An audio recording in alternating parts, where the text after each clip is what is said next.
할렐루야. 잘 들립니까? 제 마음이 고동치고 있습니다. 찬송의 그 가사가 나올 때 어쩌면 내 마음을 이렇게 잘 표현해 주는 가사가 있느냐 그렇게 생각을 했습니다. 안녕하세요. 저는 김도일 목사입니다. 반갑습니다.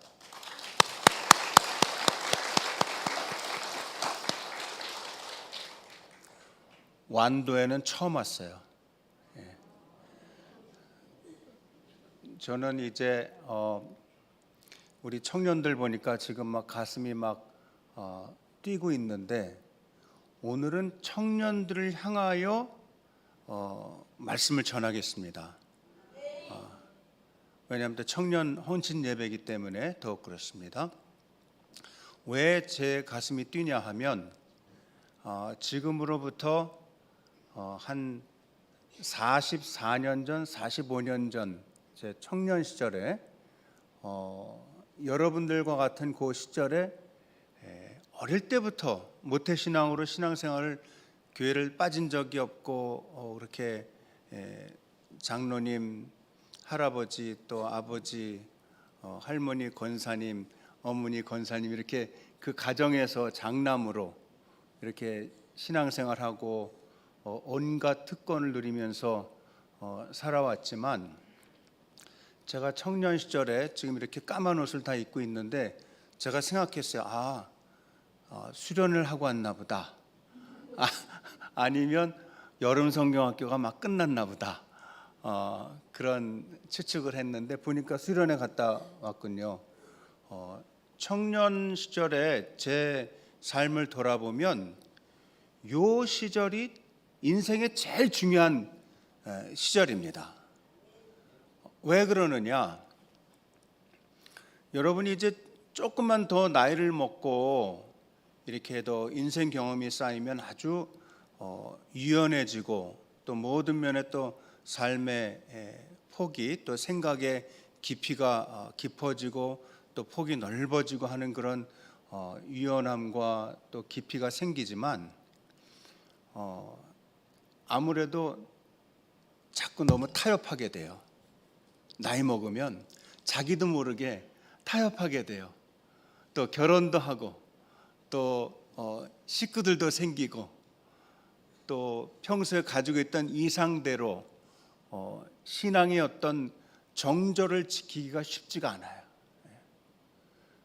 근데 요 청년 시절에 제가 말씀을 들으니까 아직 결혼하지 않은 청년들이라면요, 대부분 한 사람도 있을지 모르지, 그러나 대부분 안 한 요 시절에는요 굉장히 중요한 시점인데 왜 중요하냐?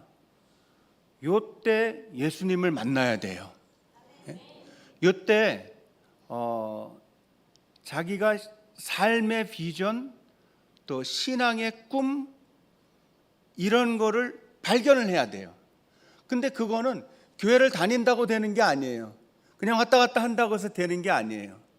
아주 응축된, 아주 그냥 며칠 사이에 1박 2일도 좋고 2박 3일도 좋고 한 3박 4일 하면 더 좋아요. 그냥 어디 가가지고서는 모든 전화나 이런 거 다 끊어버리고 찬양하고 기도하고 또 말씀을 듣고 이거에 완전히 자기 자신을 드리는 그런 아주 깊은 주님과의 만남이 있어야 됩니다. 그게 있는 사람과 없는 사람은요 영생이 차이가 나요. 영원한 삶이 차이가 나요. 그러니까 나는 뭐 괜찮아, 그냥 교회 오래 다녔고 우리 아버지가 뭐 안수 집사님이고 뭐 권사님이고 또 어머니 권사님이고 대대로 교회 다녔는데 뭐 그런 거랑은 차이가 많이 나요. 자기가 자기 자신이 이제 집단적으로 신앙생활을 하지만 아주 1대1로 주님을 만나는 그런 독대가 있어야 돼요. 제가 어떻게 보면 그 경험으로 지금까지 온 거예요. 그러지 않았으면은 제가 주님을 정말 인격적으로 제 삶을 다 들어가면서 만나기까지 그 시점 전까지요. 제가 바로 그때 예전엔 청년 면료회라 그랬어요. 결혼하지 않은 청년을 청년 면료회라고 불렀는데 그게 지금 말하는 청년회예요. 그리고 결혼하면 이제 청년회라고 불렀어요. 그리고 그 다음에 조금 나이 먹으면 선교회로, 남선교회, 여성교회로 갔어요. 예? 근데 아마 그때 그 주님을 만나는 정말 눈물 콧물 다 쏟으면서 그냥 며칠 동안 절규했어요. 절규. 떼굴떼굴 굴르면서 절규했어요. 그런 경험이, 주님을 만난 경험이 없었으면은 오늘 아마 저는 이 자리에 서 있지도 않을 뿐더러 여러분들에게 별로 할 말이 없을 겁니다. 그냥 교회 열심히 다니세요. 신앙생활 잘 하세요. 여기 교제가 중요합니다. 교회 안에서 친구 관계가 얼마나 중요한지 몰라요. 그런 얘기 정도 했을지 몰라요. 근데 제가 그때요, 이미 청년 면료회 청년회 회장이었어요. 회장이었고 저희 청년들은 조그만 교회였기 때문에 그 회원이 33명이에요. 왜 아직도 제가 기억하냐면 독립선언한 사람이 33명이잖아요. 33명이에요. 근데 그때가 딱 광주 사태가 나고서 한 달 있었을 때, 한 달 지나서 제가 서울에서 살았었는데 그때 대학교 3학년이었거든요. 딱 대학을 갔는데 학교가 다 문을 닫았어요. 대문에 탱크가 와 있는 거예요. 못 들어가게 해요. 그래도 우리가 뭐 그런다고 못 들어가나 일단 담을 넘어서 들어가서 보니까 학생들이 3, 4, 5 몰려 있는데 전부 그러는 거예요. 야, 지금 저 전라도 광주에서 큰 일이 벌어졌대 다 그러는데 그게 5.18인지 몰랐어요. 그때 당시는.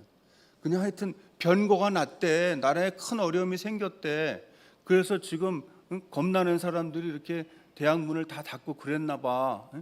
이거 나라 꼴이 이렇게 돼서 되겠어? 그런 얘기를 막 하고 그러는 거 들었어요. 그리고서는 집에 왔죠. 집에 왔는데 조금 있으니까 이제 소문이 들리는데요.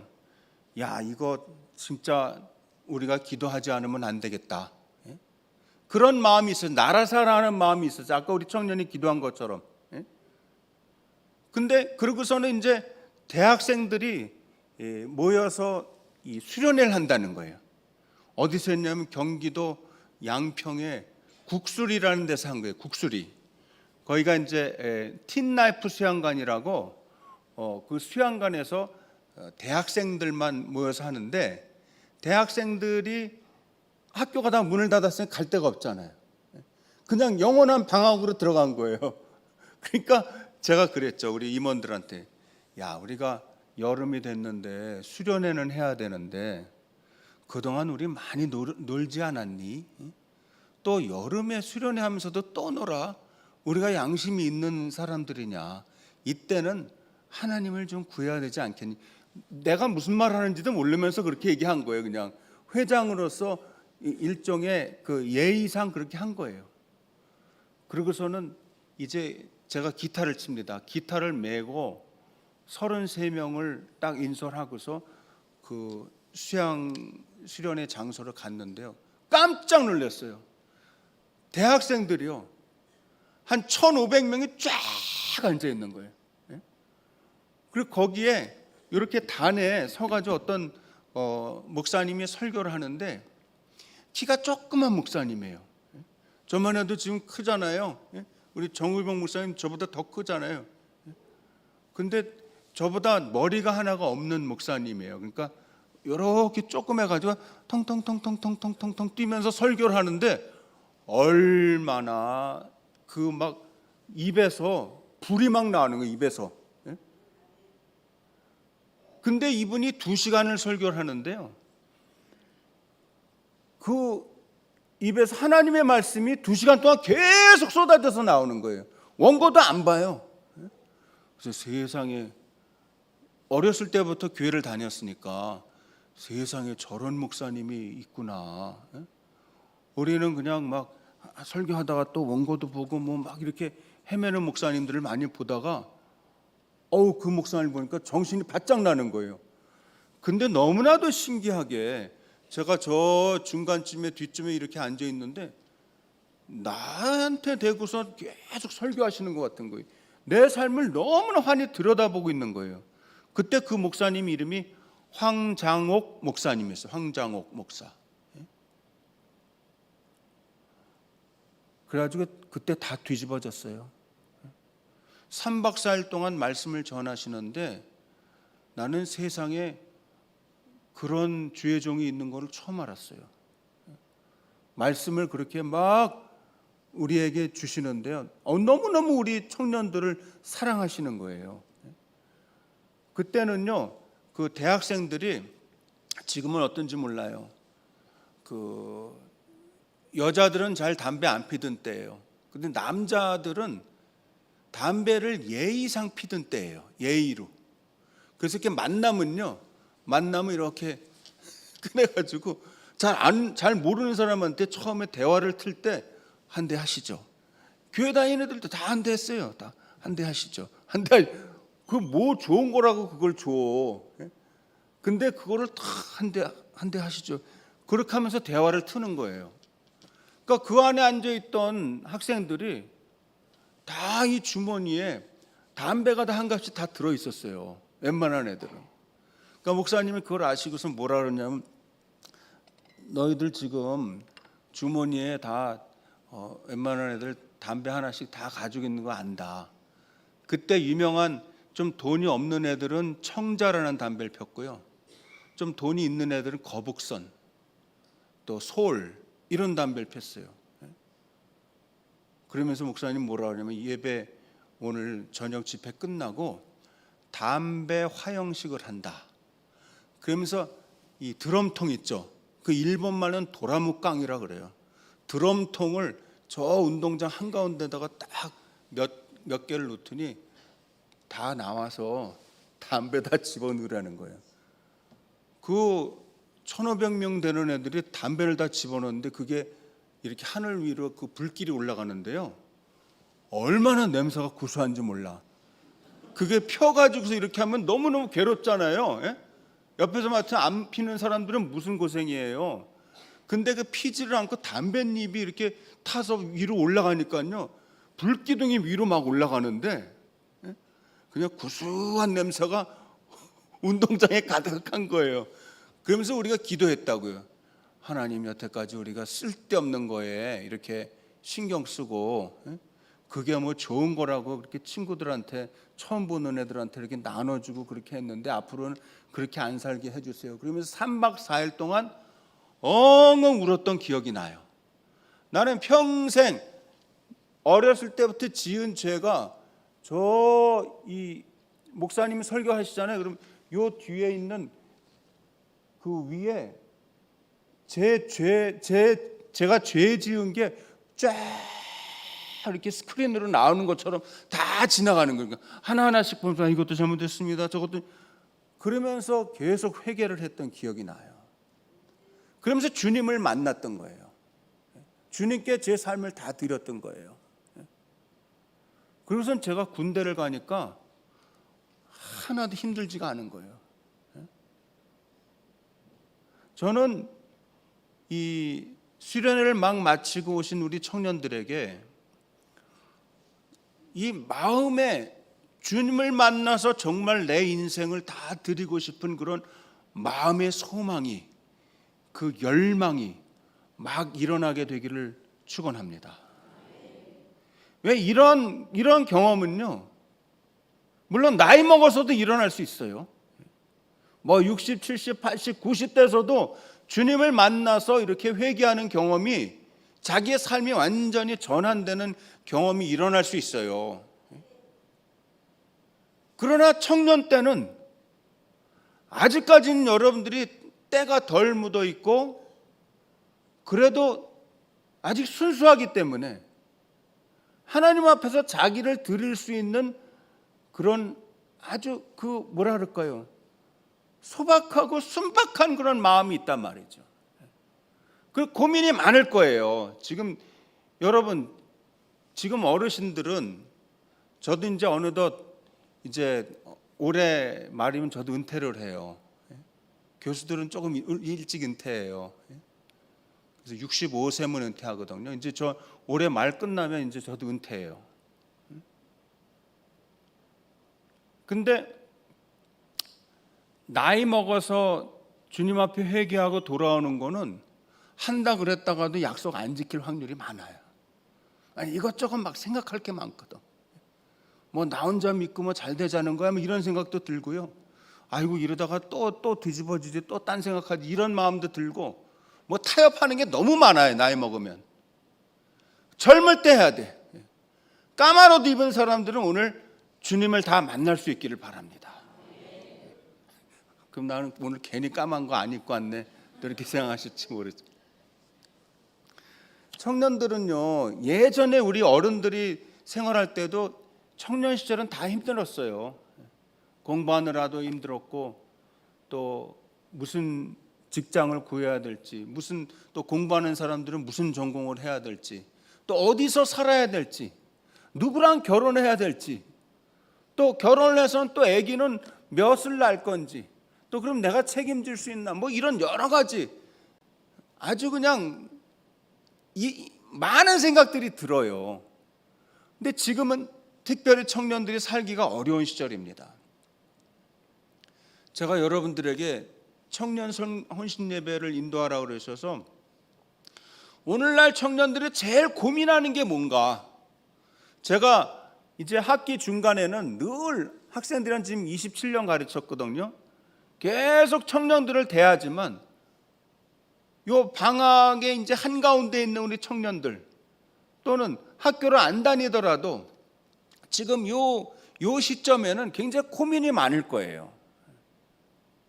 사람들이 그러잖아요. 요즘 청년들 너무 결혼 안 한다 그러고, 결혼해도 애기 안 난다 그러고, 그렇게 말만 무성하잖아요. 근데 그건 사실 결과적인 거고요.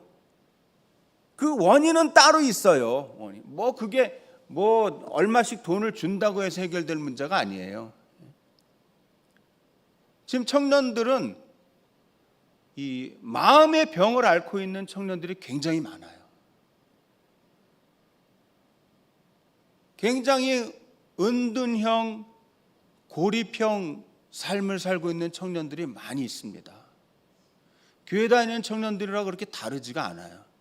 어찌 보면 매번 인생의 본질, 또 삶의 본질에 대한 설교를 듣고 성경 공부를 하고 그러기 때문에 그 고민이 예수 안 믿는 청년들보다 예수 믿고 교회 다니는 청년들이 고민이 더 깊을 수밖에 없어요. 왜냐하면 여러분들 이미 귀가 열렸거든요. 그 많은 말씀으로 이미 단련을 받았기 때문에 고민의 그 강도가, 깊이가 훨씬 더 깊어요. 강도도 세고 고민이 많을 줄 알아요. 먼저는 나는 여러분들을 좀 위로하고 싶어요. 얘들아, 괜찮아, 힘내. 괜찮아, 힘내. 너희도 할 수 있어. 잘 할 수 있어. 너무 걱정하지 마. 목사님도 했단다. 나도 고민이 많았어요. 처음에 대학 다닐 때 나도 이상하게 서울에서 공대를 들어서 공대. 근데 나는 제일 못하는 게 물리거든요. 화학, 생물 이런 거 제일 못했는데 어떻게 공대를 그냥 억지로 간 거예요. 그때는요, 부모님이 가라 그러면 갔어요. 우리 아버지가 구로공단에서 큰 공장을 운영하셨거든요. 그러니까 어떻게 보면은 중소기업의 대표의 아들이에요. 그러니까 그거를 물려받으라고 나를 무조건 공대를 가라는 거예요. 그래서 아버지 나는 공대는 아닌 것 같은데요. 예? 뭐 수학은 조금 그래도 따라갈 수는 있지만 물리나 이런 건 너무 못하는데 전 싫어하는데요. 화학 그 기호 외우고 이런 건 너무 싫어하는데요. 뭐 그냥 외워서 할 수는 있지만 그거 왜 그런 공부해야 되는지 이유를 잘 모르는데요. 그래도 네가 해야 된다는 거예요. 그래서 갔어요. 어떻게 해서 들어는 갔어요. 재미가 하나도 없는 거 있죠. 아, 이거 잘못 왔구나. 대학은 다니는데 재미가 없어요. 아, 이거 어떻게 하면 빨리 그만둘 수 있나. 그 궁리만 하면서 다니는 거예요. 그래서 나중에 혹시 기회가 되면 이런 얘기는 자세한 얘기 해드릴게요. 오늘 성경 공부도 조금 준비를 해갖고 왔거든요. 설교에는 뭐니 해도 성경 말씀을 해야 돼요. 지금 수련회 하는 것도 아니고, 저 목사님 도대체 요한복음 5장 읽어놓고 왜 성경 얘기는 안 하냐. 지금 속으로 걱정하는 성도들이 좀 있을 것 같아가지고 걱정하지 마세요. 제가 말씀으로 들어갈 거예요. 요지는 딴 게 아닙니다. 오늘날 청년들은 어른들이 생각하는 것처럼 나 때는 나도 다 그런 고민했어. 그렇지만 너무 우리 고민은 니네 고민에 비하면 훨씬 더 컸다. 그렇게 얘기하면 안 된다는 거예요. 지금 살아가는 청년들이 제가 볼 때는 역사상 제일 힘든 때를 살고 있어요. 그리고 요새는 지식이 평준화가 돼가지고 웬만큼 조금 공부한다고 해서 티가 나는 때가 아니에요. 요새는 그야말로 진짜 공부를 해야 성공할 수 있는 때예요. 왜? 인공지능이 이미 다 해주고 있거든. 여러분, 요한복음 5장 1절에서 7절, 9절, 11절까지 딱 치고서 이거 가지고 설교 만들어줘 이렇게 해봐요. 인공지능이 5초도 안 돼서 만들어줘요. 한 3장짜리. 그러니까 지식을 가지고서는 성공할 수 있는 때가 아니에요. 그럼 뭘로 성공할 수 있느냐? 자기만의 통찰이 있어야 돼요. 자기만의 깨달음이 있어야 돼요. 자기만의 말씀은 보고 그 말씀 안에서 정말 핵심을, 아주 독특한 핵심을 잡아낼 수 있는 사람만이 성공할 수 있어요. 그러니까 사실은 신앙생활하기도 더 어려워졌어요. 일반적인 지식을 가지고 얘기할 수 있는 때가 아닙니다. 남들이 다 하는 거 가지고 살 수 있는 때가 아니에요. 요즘엔 청년들이, 제가 자료를 찾아보고 왔거든요. 이 우리나라의 국무조정실에서 청년의 삶에 대한 실태를 조사했는데요. 요즘에는 정말 아주 초고위험군에 속하는 청년들이 꽤 많아요. 이건 뭐냐면 거의 한 1년에서 3년 동안 바깥에를 거의 나오지 않는 청년들이 많아요. 그 중에서 특별히 여자 청년들은요, 한 70%가 그래요. 굉장히 많아요. 그러니까 사람을 만나지 않아요. 그러니까는 만나지 않고 나가지 않으니까 밥맛도 없고요. 청년인데 밥맛도 없고, 또 사람들 만나고 싶은 마음도 없고, 재미가 없는 거예요, 사는 게. 또 어른들 만나면 자꾸 그냥 듣기 싫은 소리만 자꾸 하니까 아예 가족들이랑도 관계가 끊어져요. 친구는 당연히 없어요. 활동을 안 하니까 돈이 없어요. 그러니까 나가서 쓸 돈도 없는 거예요. 그러니까 굉장히 어려운 청년들이 굉장히 많아지고 있다. 초고위험군에 속하는 청년들이 아예 자신의 방 바깥으로 나오지 않은 청년이 5.7%나 됩니다. 이거 굉장히 많은 거예요.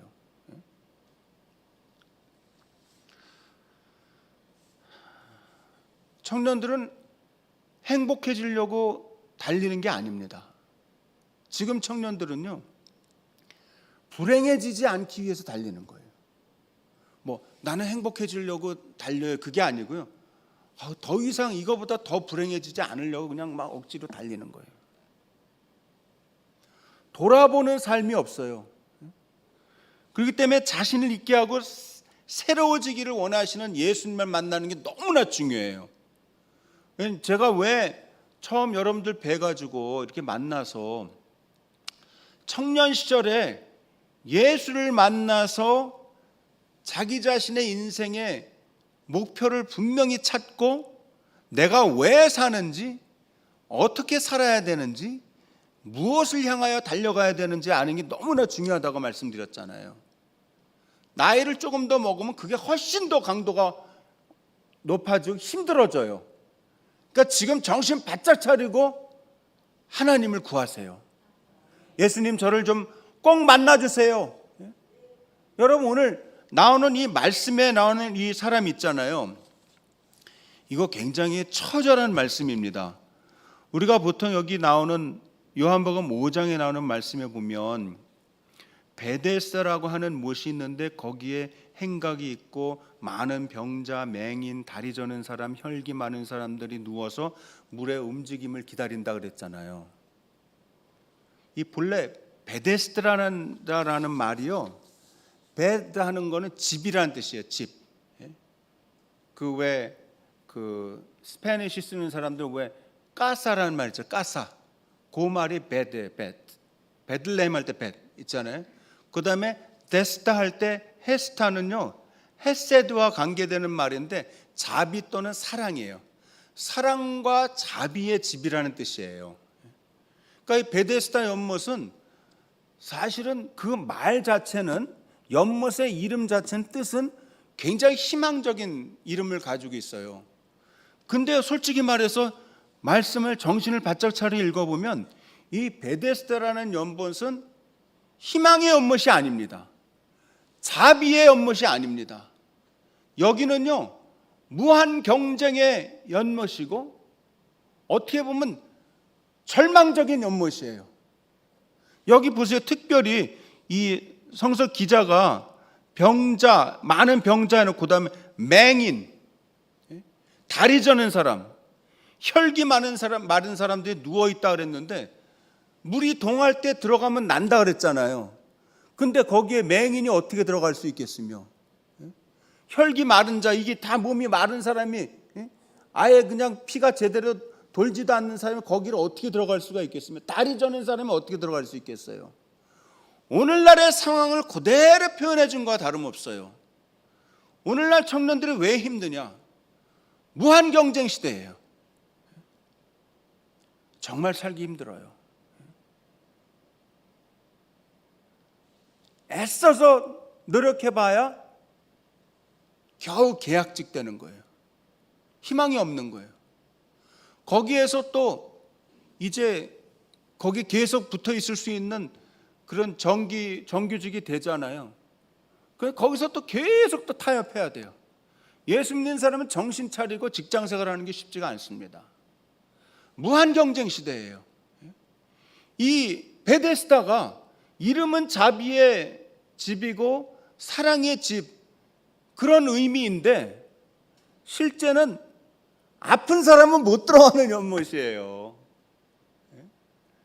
생각해 보세요. 맹인이 거기 들어가려고 그러면, 야, 이거 좀 물 동하는 것 같아. 그러면 막 쇠꼬챙이 막 흔들면서 아무도 오면 다 죽인다, 내가 들어가야 된다, 막 난리칠 거 아니에요. 거기에 준비 안 된 사람은 그냥 그 쇠꼬챙이에 맞아가지고 막 상처나고 피나고 난리가 났을 거라고요. 거기 다리 저는 사람이 또 거기를 어떻게 들어가요? 그 38년 된 병자가 거기 계속 누워 있는데, 38년이 무슨 숫자예요? 이스라엘 민족이 광야에서 헤맨 그 기간이 38년이에요. 우리가 보통 40년이라고 얘기하잖아요. 이 사람들이 가지고 있는 일종의 무기력증이라고 할까요? 이 38년 동안 병을 앓고 있는데 못 들어가는 거예요. 그래서 내가 거기 들어가려고 해도 나를 좀 거기까지 인도해주고 집어넣어 줄 사람이 없어 여기 이러고 있다고 그러잖아요. 그러니까 완전히 무기력증, 싫어증, 싫어 있잖아요. 말 못하는 싫어가 아니고 리을 히읗 싫어 있잖아요. 다 싫어, 다 귀찮아. 왜 결혼 안 해요? 결혼해봐야 별일 없으니까 안 하는 거예요. 고생이 뻔하니까 안 하는 거예요. 왜 애기 안 나요? 자기 형제 중에 애 난 누나, 언니나 누나나 봤는데 애 하나 둘 키우면서 너무너무 고생하는 거예요. 오늘도 제가 SRT 타고 오는데요, 저희 집사람이랑 이렇게 앉아 있는데 그 앞자리에요, 아들 하나 손 잡고 또 깐낸 애기 이렇게 안고서는 서울에서부터 오는데 저는 나주에서 내렸는데 그때까지 한 번도 못 앉는 거예요. 애가 계속 오니까 앉지를 못하고 계속 흔들면서 이렇게 오는 거예요. 제가 막 그러고 싶었어요. 내가 애 좀 잠깐 안고서 좀 해줄 테니까 너 잠깐 여기 좀 앉아서 쉬어라. 근데 또 알지도 못한 아저씨가 그렇게 얘기하면 이상한 사람 아니야 그럴까 봐 말도 못하고 자다가 일어나서 또 보면 또 아직도 서서 계속 이러고 있어요. 그러니 그걸 보는 시집장가 안 간 청년들이 아기를 낳으려고 그러겠어요. 그 아기 낳아서 너무너무 기쁘고 즐겁고 행복한 그게 막 옆에 남편이라도 좀 있고 말이에요. 좀 옆에 누가 좀 돌봐주는 사람이 있으면 얼마나 좋겠어요. 혼자서 막 그거 막 힘들어하는 걸 보면서 아이고 내가 지금 청년 설교하러 가는데 이 장면을 보게 하시네. 마음이 너무너무 속이 쓰렸어요. 사랑하는 청년 여러분, 그럼에도 불구하고 주님을 만나셔서 삶의 새로운 목적을 얻게 되면, 주님을 통한 비전을 얻게 되면 이 모든 것이 고생으로 보이지 않고 내가 더 성화되고 하나님께 나아가는 아주 중요한, 아주 행복한 길로 나가는 과정임을 알게 될 줄로 믿습니다. 그래서 예수님을 만나야 되는 거예요. 근데 예수님이 만나서 이 사람을 안고서는 그 못으로 들어가는 게 아니고, 여기 한번 보세요. 말씀 보세요. 8절 한번 보세요. 뭐라 하냐면 예수께서 이르시되 6절부터 봐야 되는 6절 같이 읽어 시작. 예수께서 그 누운 것을 보시고 병이 벌써 오래된 줄 아시고 이르시되 네가 낫고자 하느냐. 됐어요. 잠깐만요. 네가 낫고자 하느냐. 예수님이 지금 장난하는 거예요? 이렇게 아파서 누워있는 사람한테 네가 낫고자 하느냐. 이건 뭐예요? 빈정거리는 것도 아니고 그걸 몰라서 물어요? 근데요, 예수님은 아는 거예요. 이 사람 마음속에 있는 진짜 마음을 좀 알아보려는 거예요. 그리고 네가 진짜 낫고자 하는 마음의 소망, 열망이 있어야 내가 고쳐주는 것을 네가 받을 수 있다는 거예요. 그런 열망도 없고 소망도 다 버렸는데 뭐 낫든지 말든지 남은 뭐하냐. 38년 동안 식구들은 다 도망갔고 친구들은 다 떨어져 나갔고 내 다리에는 지금 힘줄이 하나도 없는데 근육도 하나도 없는데 그래서 남은 뭐하냐. 내가 나가서 지금 정상인의 삶을 살 수 있겠어? 그런 생각 계속 하지 않겠어요? 그래서 희망 다 끊어버리면 그 순간에 고침받으면 뭐해요?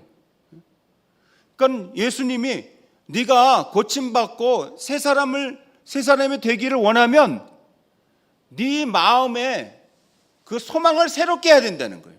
한번 따라 해보세요. 네가 낫고자 하느냐. 그래서 예수님이 이 병이 벌써 오래된 줄 아시고 다 간파하셨다 그 말이에요. 그 사람의 마음을. 저는 청년들에게 이런 도전을 하고 싶어요. 여러분, 뭐 그냥 그러니 예수 믿고서 그냥 결혼하세요, 애기 많이 낳으세요, 그러면 다 알아서 해주실 겁니다. 그런 말 하고 싶지 않아요. 분명히 고생합니다. 힘들어요. 그러나 마음속에 진짜 병은 뭐냐 하면 내가 새롭게 돼봐야 아무 소용없다. 은혜 받아봐야 아무 소용없다. 그때뿐일 거야. 그때 은혜 받고 잠깐일 거야. 잠깐 할렐루야 하고 끝날 거야. 이런 굴레에서 벗어나시라는 거예요. 여러분, 예수를 믿고 삶의 진정한 비전과 꿈을 발견한 다음에는요, 있어야 되는 게 뭔지 아세요? 따라해보세요. 열심 있어야 돼요. 열심이 없으면 아무리 좋은 거 고침받고 뭐 치유받고 그런다 해도 아무 소용이 없어요. 삶이 변하지 않는 걸. 그리고 늘 수동적인 자세로 살게 되는 걸요. 그 다음 열심을 얻게 된 다음에는 또 뭐가 있어야 되냐면 따라해보세요. 헌신. 완전히 몰두할 수 있는 거를 딱 찾아야 돼요. 그리고 거기에 자기 자신을 온전히 바쳐야 돼요. 그거 안 되면 미안한 얘기지만 교회 오래 다녀봐야 별로 소용이 없습니다. 교회 오래 다니면서요, 계속 껍질만 생기는 사람은 별로 교회 다니는 게 효과가 없어요. 예수님을 정말 만나서 눈물 콧물 흘리면서 자기 삶은 완전히 전환이 돼야 돼요. 완전히 뒤집어져야 돼요. 나는 그런 역사가 우리 가운데 있어지기를 바랍니다. 목사님, 너무 쉽게 얘기하시는데 그래 봐야 또 나가면 저 남들이 다 알아주는 대학 나온 건 아니거든요. 또 그런 대학 나왔다 해도, 제가 국립대학 나왔다고 해도 뭐 변하는 게 있습니까? 전 어차피 흙수저인데요. 우리 아버지가, 우리 할아버지가 뭐 땅을 물려준 것도 아니고 건물을 물려준 것도 아닌데 저 죽어라고 나가서 일해야 돼요. 그러면서 마음의 소망마저 접지 않기를 바랍니다. 병이 오래된 사람이 있을 수 있어요. 나이는 지금 한 30밖에 안 됐어도, 35, 40밖에 안 됐어도 이미 마음에는요, 그냥 아주 그냥 한 100년 된 거기 할아버지 할머니가 들어있는 사람도 있어요. 나이가 젊다고 해서 청년이 아닙니다. 나이가 많다고 해서 청년이 아닌 게 아니에요. 유엔에서는요 65세까지를 청년으로 봐요. 깜짝 놀라죠?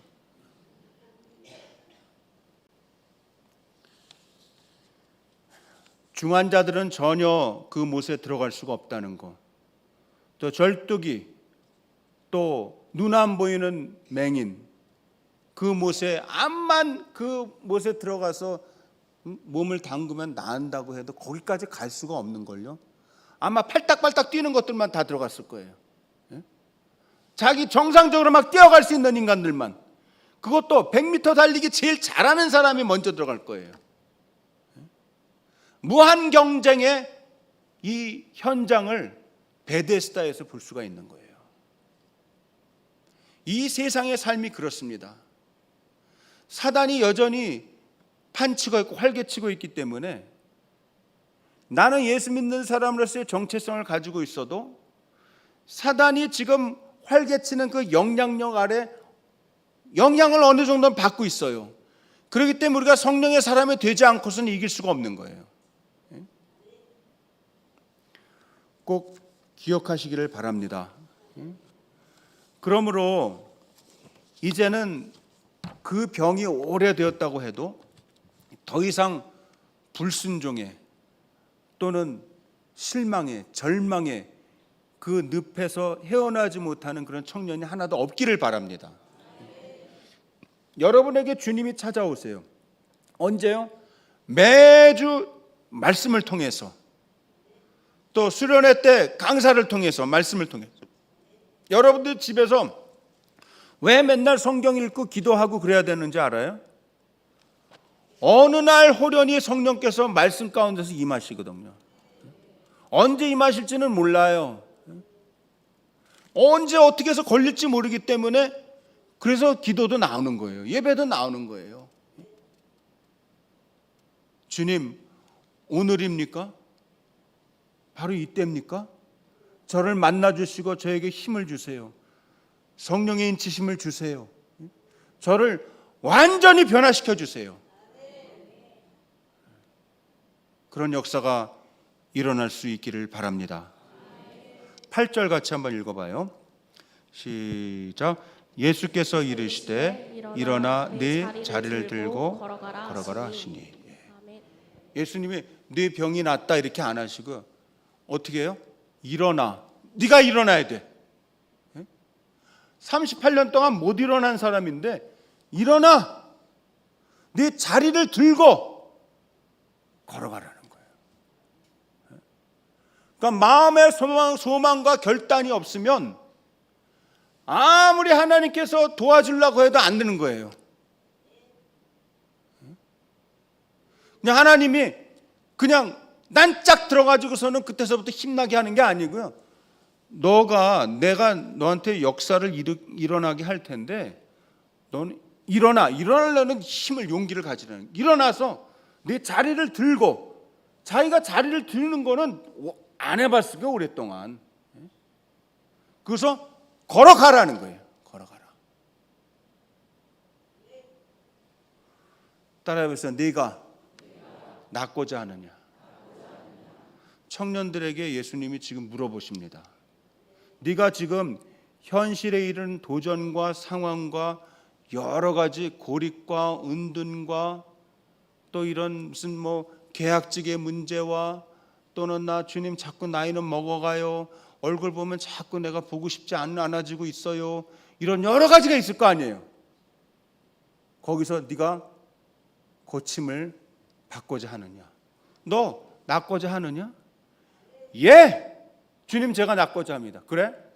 그러면 일어나 먼저. 일어나 네 자리를 들고 걸어가라는 거예요. 주님의 음성이 우리 모두에게 지금 임할 수 있기를 바랍니다. 이 완도 성강교회는 제가 이 말씀만 드리고 마치겠어요. 오랫동안 방문하고 싶었던 교회예요. 무슨 뭐 완도를 구경하고 싶어서 그게 아니에요. 그보다 우리 정 목사님이 평신도 중심의 위원회를 만들어서 이렇게 정말 마을 목회를 열심히 하고 계시는 것을 제가 익히 들어서 알고 있었고, 그래도 여러 번 썼어요. 근데 정작 내가 와보지는 못한 거예요. 근데 이번에 딱 이렇게 초청을 받았을 때 옳거니 꼭 주님이 네가 낫고자 하느냐 이렇게 물어보시는 것 같았어요. 예, 주님, 제가 거기 좀 가서 보고 싶습니다. 그랬더니 그래? 그럼 네가 일어나서 자리를 들고 일어나 걸어가. 왔어요. 얼마나 마음이 기쁜지 몰라요. 근데 거기에다가 청년들까지 맡겨주시니 너무 좋아요. 이 가운데 이 완도뿐만 아니고 이 전라도뿐만 아니고 우리나라 또 앞으로 통일될 거예요. 저는요 우리 한반도가 곧 통일될 거로 믿습니다. 또 통일이 되어야 해요. 어떤 사람들은 통일 비용이 너무나 많이 들어서 통일해봐야 우리가 힘만 들 거다 그러는데 그 무조건 해야 돼요.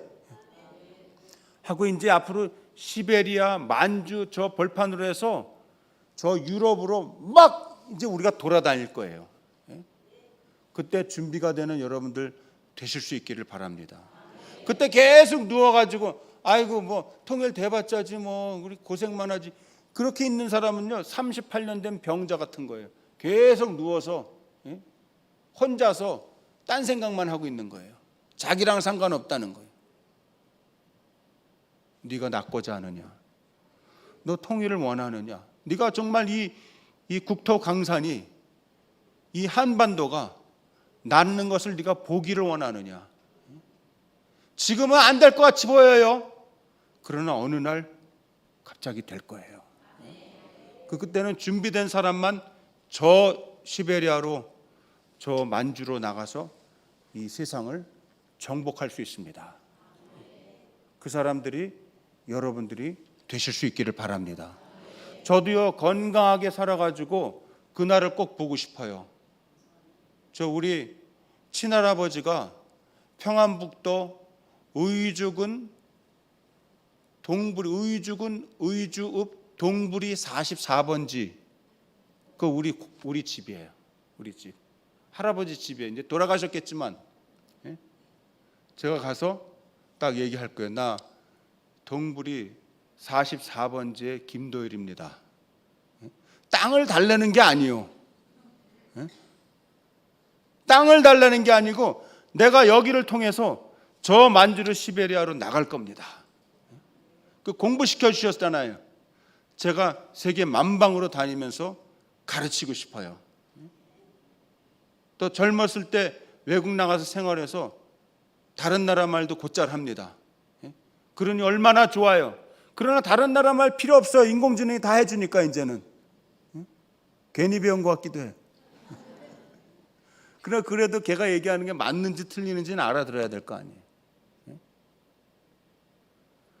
오늘 이 말씀을 통해서 우리 청년들을 비롯한 모든 성도들이 새로운 힘을 얻기를 바랍니다. 완도 성강교회는 그냥 여러 교회 중에 하나가 아니에요. 여러분들 정말 사명이 있는 교회입니다. 왜?